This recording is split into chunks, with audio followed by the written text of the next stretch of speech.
भारत में 1975 में इंदिरा गांधी द्वारा लगाए गए आपातकाल के मुख्य कारण कई थे, जो राजनीतिक, आर्थिक और कानूनी पहलुओं से जुड़े हुए थे।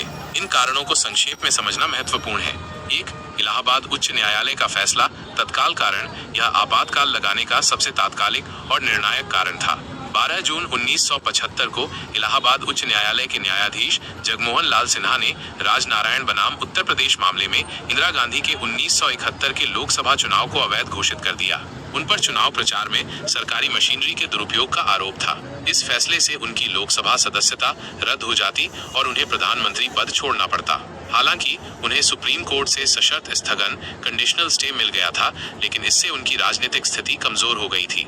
2. जयप्रकाश नारायण के नेतृत्व में बढ़ता जन आंदोलन। संपूर्ण क्रांति। 1970 के दशक की शुरुआत से ही देश में व्यापक भ्रष्टाचार, महंगाई और कुशासन के खिलाफ असंतोष बढ़ रहा था। समाजवादी नेता जयप्रकाश नारायण जेपी ने बिहार से संपूर्ण क्रांति का आह्वान किया, जिसमें छात्रों, किसानों, मजदूरों और विभिन्न विपक्षी दलों को एकजुट किया गया। यह आंदोलन सरकार पर भारी दबाव डाल रहा था और देश में एक मजबूत विपक्षी मोर्चा बन रहा था। जेपी ने यहाँ तक कि सेना और पुलिस से भी निरंकुश सरकार के आदेशों का पालन न करने की अपील की थी, जिसे सरकार ने कानून व्यवस्था के लिए खतरा माना। 3. आर्थिक समस्याएं और जन असंतोष। 1971 के भारत पाकिस्तान युद्ध के बाद देश में आर्थिक स्थिति खराब हो गई थी।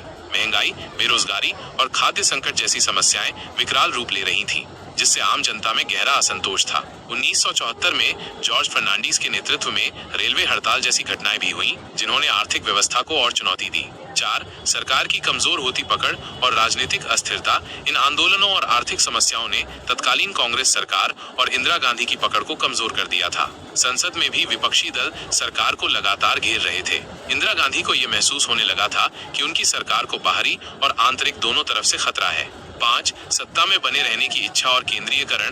कई आलोचक मानते हैं कि इंदिरा गांधी ने अपनी सत्ता को बचाने और व्यक्तिगत रूप से मजबूत रहने के लिए आपातकाल का निर्णय लिया। उन्होंने वर्षों से सत्ता का अत्यधिक केंद्रीयकरण किया था और न्यायिक प्रणाली तथा लोकतांत्रिक संस्थाओं पर उनका नियंत्रण कम होता जा रहा था। उच्च न्यायालय के फैसले ने उनकी व्यक्तिगत शक्ति को चुनौती दी और उन्होंने इसे सत्ता पर अपनी पकड़ बनाए रखने के अवसर के रूप में देखा। 6. आंतरिक अशांति का हवाला। आपातकाल लगाने के लिए संविधान के अनुच्छेद 352 का इस्तेमाल किया गया, जो आंतरिक अशांति के आधार पर आपातकाल की घोषणा की अनुमति देता है। सरकार ने तर्क दिया कि देश में कानून व्यवस्था की स्थिति बिगड़ रही थी और विपक्षी दल देश को अस्थिर करने का प्रयास कर रहे थे, जिससे आंतरिक सुरक्षा को खतरा था। ये सभी कारण एक साथ मिलकर 1975 में आपातकाल की घोषणा का आधार बने, जो भारतीय लोकतंत्र के इतिहास में एक महत्वपूर्ण और विवादास्पद घटना रही है।